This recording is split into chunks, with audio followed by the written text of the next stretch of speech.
Welcome to the Psychotherapy Central podcast, where we discuss love, attachment, and healing from trauma. A place where you can gain the knowledge, tools, and wisdom to help you build secure, flourishing relationships. I'm your host, clinical psychotherapist and couples therapist, Jennifer Nurick.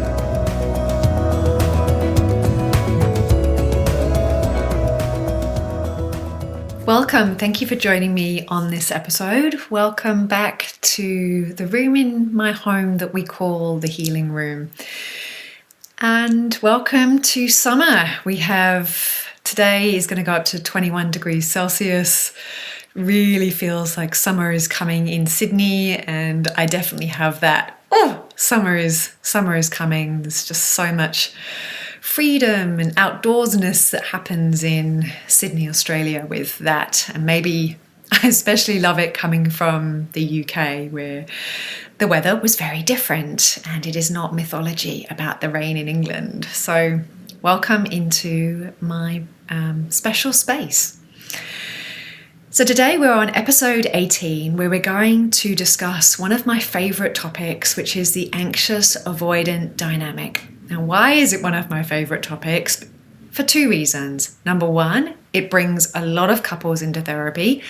Number two, it's a dynamic that I play out in my own relationship. So I get really curious about it from the inside, but also from the outside. So if you're not sure what I mean by anxious and avoidant dynamic, episode 1 to 4 in the podcast series and on YouTube take you through the different attachment styles and discuss attachment theory in detail. But here's a brief overview, but you can take a pause and go and listen to episode 1 to 4 and then jump back if you feel to. When we have the anxious attachment adaptation, and I always call it an adaptation because it's been formed in the fire of relationship in order to get our needs met. So when we have the anxious adaptation, there is a greater need for connection. And there's this tendency to be hypervigilant because in the past, their safe haven, their safe person hasn't necessarily been safe and consistent. Or there's been too much sort of helicopter parenting, and it's been a little bit, there's been a lot of anxiety in the parent, which is then passed down to the child, who learns that either I'm not okay and I need to be anxious, or the world's not okay and I need to be anxious. So it just hasn't been safe and consistent. And so if it's not safe and consistent, then my nervous system needs to live in more of a fight or flight sympathetic activation to make sure that my needs get met. Okay, so they like more closeness relationally. Now, the avoidant style is exactly the opposite. They like more relational distance. They need more privacy, more space. Might not even prioritize relationships, and definitely not as much often as the anxious person. So when we have an avoidant and an avoidant in a relationship, there's not much energy to keep them together, right? So often the relational distance is like this, and often there's not a lot of glue sticking them together. So they often kind of fall away. Now, when an anxious and an avoidant meet up, there are certain parts of that dynamic that can be very attractive to the other person in the beginning. I have a whole episode on this, episode number 14, called 6 Reasons You Are Attracted to Avoidant or Unavailable Men, that really explains that dynamic. So jump over and give it a listen. It's in the show notes when you finish. So this dynamic of the anxious avoidant is a known phenomena in couple therapy. It's called the pursuer-withdrawer cycle. And that was, I know it as a term from Sue Johnson and her work with emotionally focused therapy, emotionally focused couple therapy, EFT. And it's where the pursuer is the anxious partner, so they move closer, and the withdrawer is the avoidant partner. Their tendency is to withdraw. So again, in terms of relational distance, anxious, let's get close. Avoidant, oh, that's too close, let's move further away. So I'm going to take you through the 4 steps of this cycle. So often the person to make the first move is often the anxious partner, who will feel like there's too much space here, I'm going to move closer. And that might set off the avoidant person's inner alarm system. And their nervous system, their amazing nervous system, might get activated in order to keep you safe. It feels like there's something about this that just doesn't feel safe to me, even if there's no real threat. The nervous system has perceived a threat, that someone is too close, and so their automatic reaction will be to move further away. Step 2, the avoidant takes a step back so they can feel safe. And that might look like going out with friends, burying myself in my work. It might look like retreating into their office, ending the conversation quite abruptly, different ways. Step 3, when the avoidant person steps back, that triggers the anxious partner's inner alarm system. And your autonomic nervous system senses danger and goes into sympathetic activation, which is that fight or flight. Something's not okay. I need to ramp up to close that gap. Okay, so it might look like showing distress to your partner in lots of different ways. It could be you find yourself kind of throwing a tantrum, or you become very cold towards them. Lots of different ways that can play out. You might tell them how cold they are, how avoidant they are. But know when this happens that you've time traveled, that your danger detector is busy looking through your history files to see how to respond to this situation where you're feeling your primary attachment figure move away. And the tendency will be to respond as you would have done in that time where you've time traveled to, which is often really outdated and might be too strong, too loud, too much for the current situation that you're in present day. So the anxious person has this reaction. Step 4, the avoidant person might judge that as it's too much, you're overreacting, you're being too critical. And so what they might do is become very rational, become quite critical, become even a little bit persecutory, is that a word? As a way to defend themselves and to distance themselves even more. Now, what happens when the avoidant person distances more? You got it.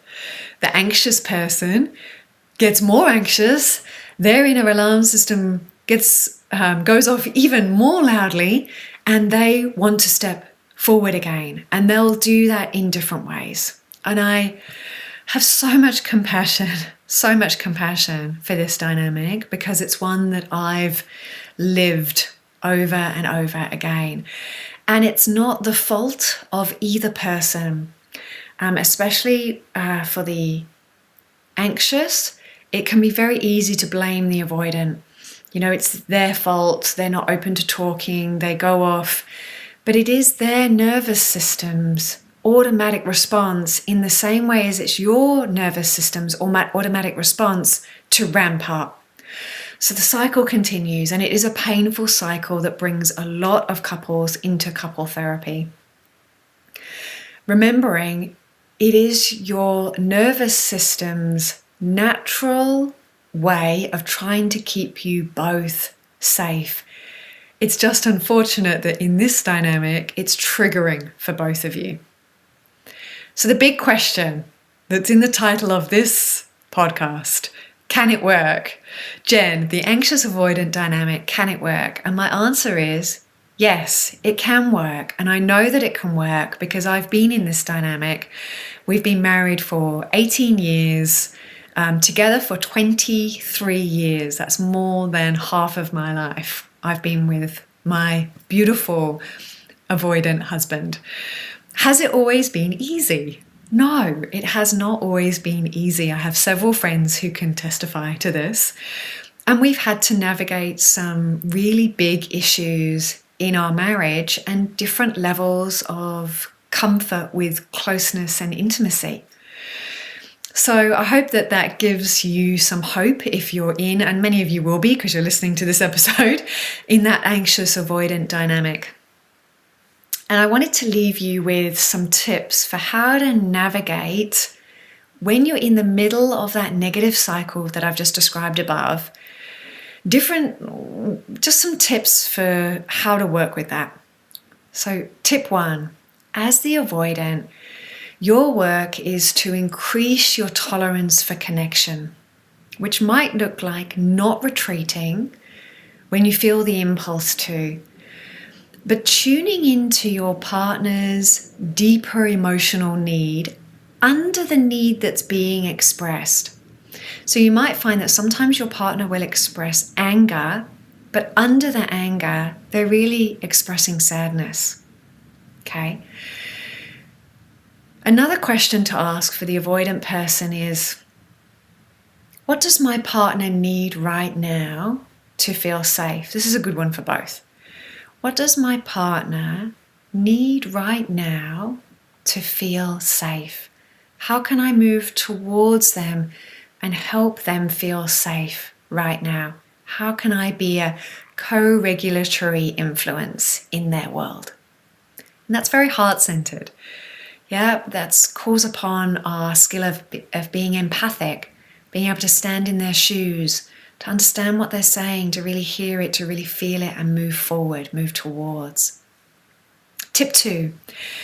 This one is for the anxious person. So when your partner pulls away, your tendency is to time travel to a place where people have left you, where you've been rejected, where you've been hurt, where you've been uncared for in some way.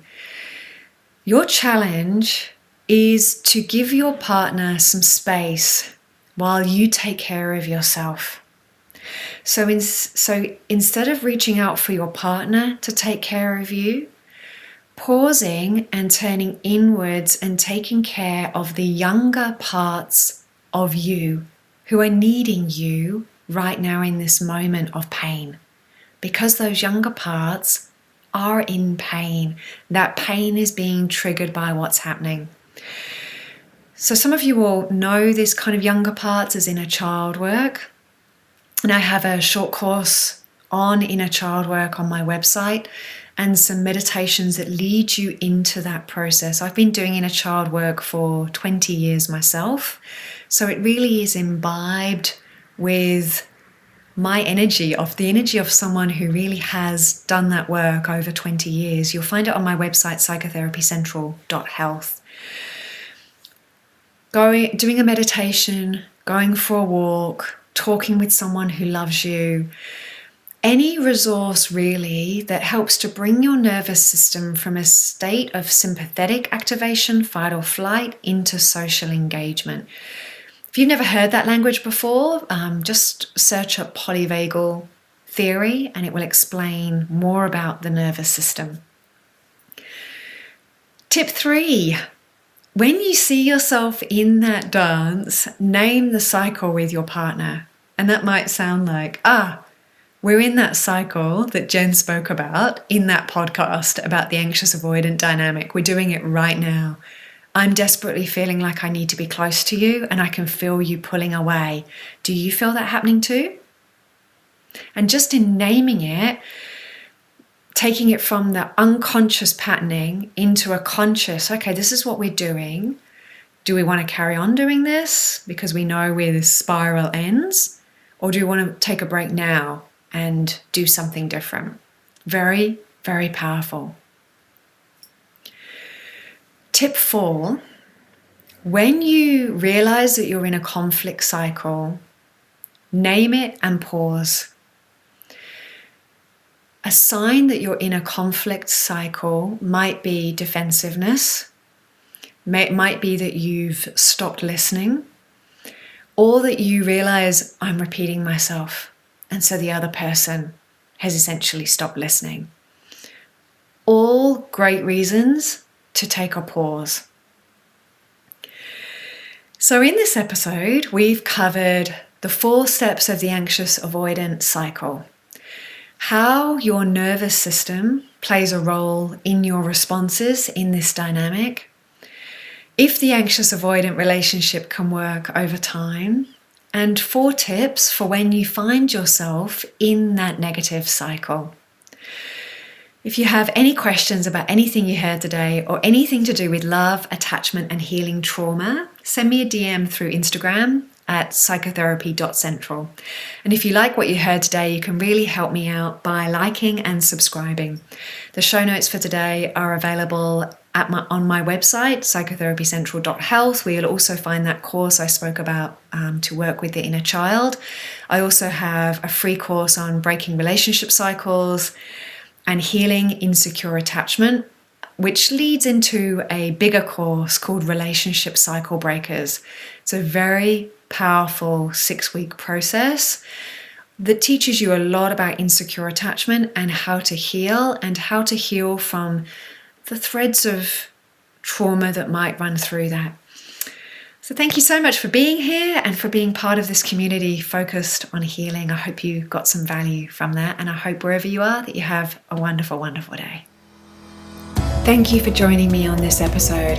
If you want to learn more about all things love, attachment, and trauma, I'd love to connect with you on Instagram at psychotherapy.central or visit my website at psychotherapycentral.health. If you enjoyed this episode, I'd greatly appreciate it if you could leave a review and a 5-star rating. Your support means a lot, and I look forward to connecting with you again soon.